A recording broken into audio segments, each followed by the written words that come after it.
Drop it.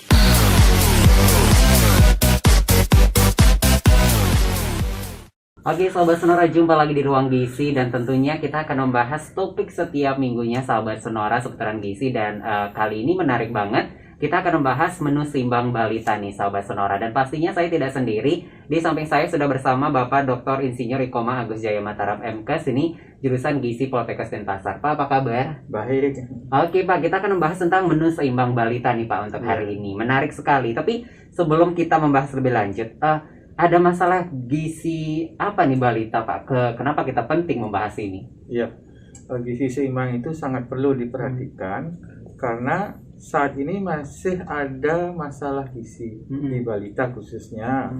Yang pertama itu adalah stunting, yang kedua itu ada wasting, dan kebalikannya itu ada juga anak balita yang gemuk jadinya. Sehingga seimbang itu sangat penting diperhatikan dari awal, dari dia balita. Oke, jadi itulah permasalahan balita zaman sekarang gitu ya Pak Iya, ya. iya. Oke, tapi kalau kita ngomongin gizi yang seimbang seperti itu Pak, kenapa sih perlu sekali gizi seimbang terutama pada balita gitu Pak? Ya, balita memerlukan gizi seimbang adalah untuk pertumbuhan dan perkembangannya, agar balita itu tidak lebih atau justru tidak kurang apa yang dikonsumsi oleh balita. Jadi itu harus seimbang. Nah, seimbangnya itu seperti apa? Jadi zat gizinya adalah misalnya protein, kemudian lemak, karbohidrat, vitamin dan mineral. Itu yang disebut dengan gizi makro. Itu harus seimbang. Nah, seperti apa seimbangnya? Sesuai dengan kebutuhan balita itu. Jadi kebutuhan balita itu misalnya akan bisa dihitung secara individu atau secara kelompok. Sehingga balita yang umurnya misalnya 0 sampai 11 bulan akan berbeda dengan umur dia 1 sampai 3 tahun. Kemudian beda juga dia umur 4 sampai 6 tahun.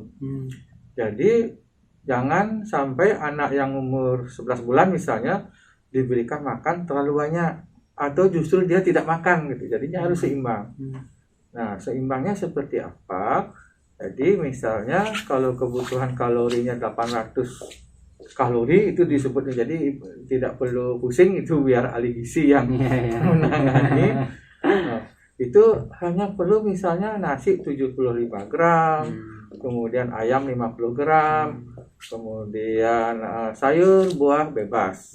Karena sayur dan buah itu tidak terlalu banyak atau tidak terlalu tinggi kandungan kalorinya, sehingga bisa mengkonsumsi sayur dan buah. Misalnya setiap kali makan diberikan, silahkan. Oke, jadi kita tidak bisa pukul rata antara individu satu ataupun balita satu dengan balita yang lain. Terus tergantung umurnya juga seperti itu ya Pak ya.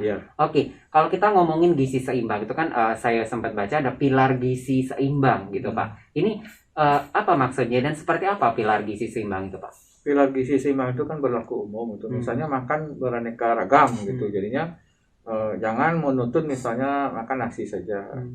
Kemudian harus divariasikan. Misalnya apa, nasi, mie, singkong, jagung, itu sama itu ininya. Namanya sumber karbohidrat.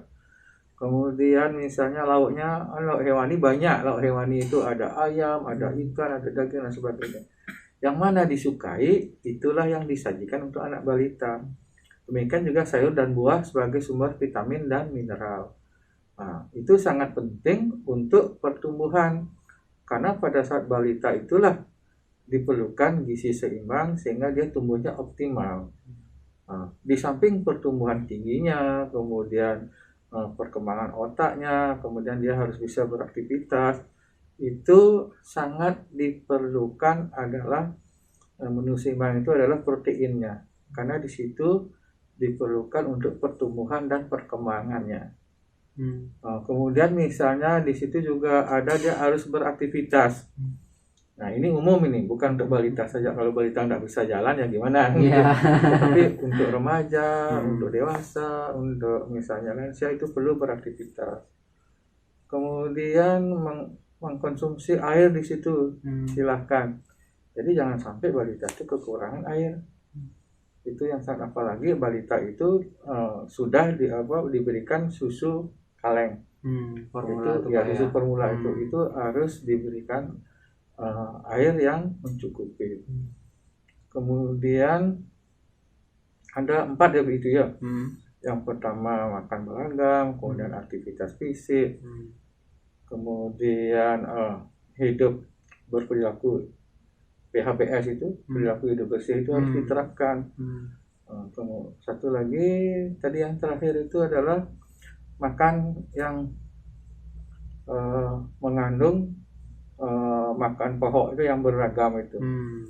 Jangan makan nasi terus sayurnya mie gitu. Terus itu cemilannya kentang gitu Ya, Pak itu ya. sama sumbernya itu gitu. Itu untuk sumber kalori namanya itu. Ya, itu Oke, makanya di ini ya. situ benar-benar perlu diseimbangkan seperti itu ya Pak ya. Ya. Kalau udah ada nasinya, jangan sampai tadi dikatakan sayurnya mie, terus habis itu ada kentangnya lagi Ya. gitu ya. Terus nanti ada singkongnya lagi gitu Ya. ya. Tapi itu dicampur baik. Ini tentunya bagi ibu-ibu gitu kan ataupun orang tua gitu Pak yang sedang menonton di YouTube kita. Bagaimana sih sebenarnya cara menyiapkan menu gizi yang seimbang, yang simple, yang bisa diterapkan oleh masyarakat pada umumnya kepada balitanya Pak? Ya. Kadang-kadang untuk menyiapkan menu seimbang itu sering ibu-ibu bilang bahwa anak saya tidak mau makan misalnya begitu. Nah tadi ada variasi pemberian bahan makanan pokok itu. Nah, kalau anak-anak tidak mau nasi, kalau mau dibuatkan mie silahkan. Kemudian kalau misalnya dia mau kentang goreng silahkan. Tetapi jangan sampai nanti kentang gorengnya masuk kemudian juga disajikan nasi, kan kebanyakan di situ. Terus dibilang anaknya tidak mau makan. Kalau sudah misalnya kentang, jadi kentang kemudian lauknya apa misalnya apa yang goreng berarti Kentucky. Nah kalau Kentucky itu misalnya ayam sama kentang, kita usahakan biar ada sumber sayurnya sama buahnya.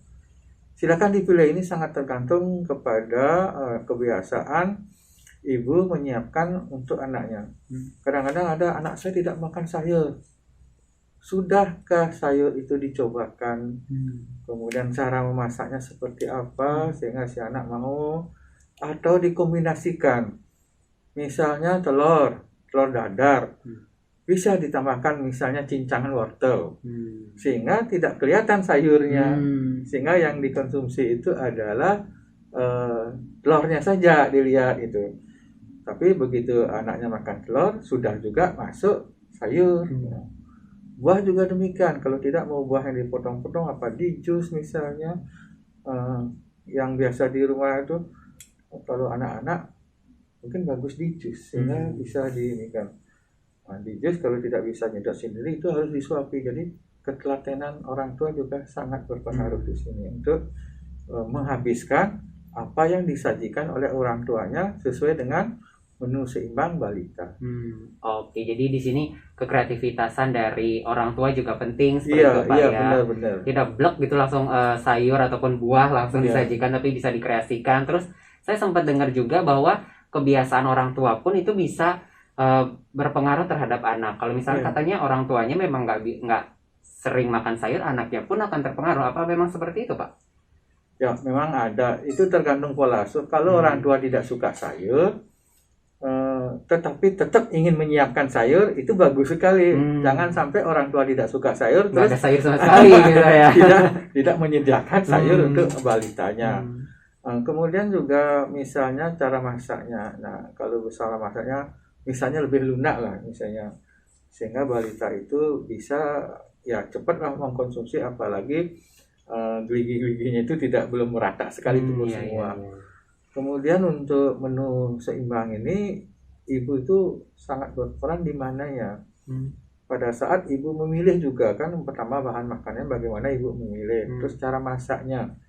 Nah yang penting juga cara menyajikan, bagaimana menyajikan di piring. Menarik, apa sedikit-sedikit. Gitu ya. Oh jangan itu udah yang tadi Blok gitu ya. semua. Terus anak aduh banyak sekali makan habis. Sedikit dulu, kira-kira kalau anaknya ditawarkan lagi, mau ada lagi nambah, kalau mau tambahkan lagi. Kemudian kalau anaknya sudah bisa makan sendiri, nah ini juga harus didampingi, jangan dilepas. Jadi dikasih makan, kemudian ditinggal sama ibunya kegiatan lain.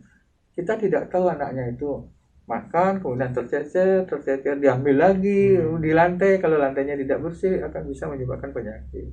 Kalau dia tidak bisa makan sendiri, ya ibunya yang punya peranan untuk menyuapi. Oke, jadi ini peranan orang tua sangat penting sekali Ya. gitu ya Pak. Ya baik. Yang terakhir Pak, apa yang ingin disampaikan buat sahabat Sonora mengenai menu simbang balita? Silakan. Menu seimbang balita itu yang pertama adalah disusun atau disesuaikan dengan kebutuhannya.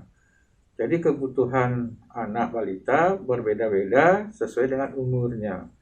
Nah, apabila ibu di rumah belum paham sekali berapa yang harus diberikan, ibu sebenarnya bisa berkunjung ke posyandu.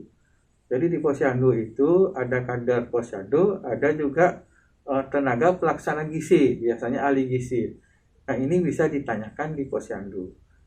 Karena kalau ibu-ibu disuruh nimbang nasi 75 seberapa, itu kan susah. Repot gitu ya Pak ya. Sehingga kalau di posyandu bisa dilihat contohnya, ibu-ibu akan lebih terbayang seperti apa masakan yang bisa disajikan untuk anaknya, seberapa jumlahnya, kemudian seperti apa bentuk-bentuknya itu.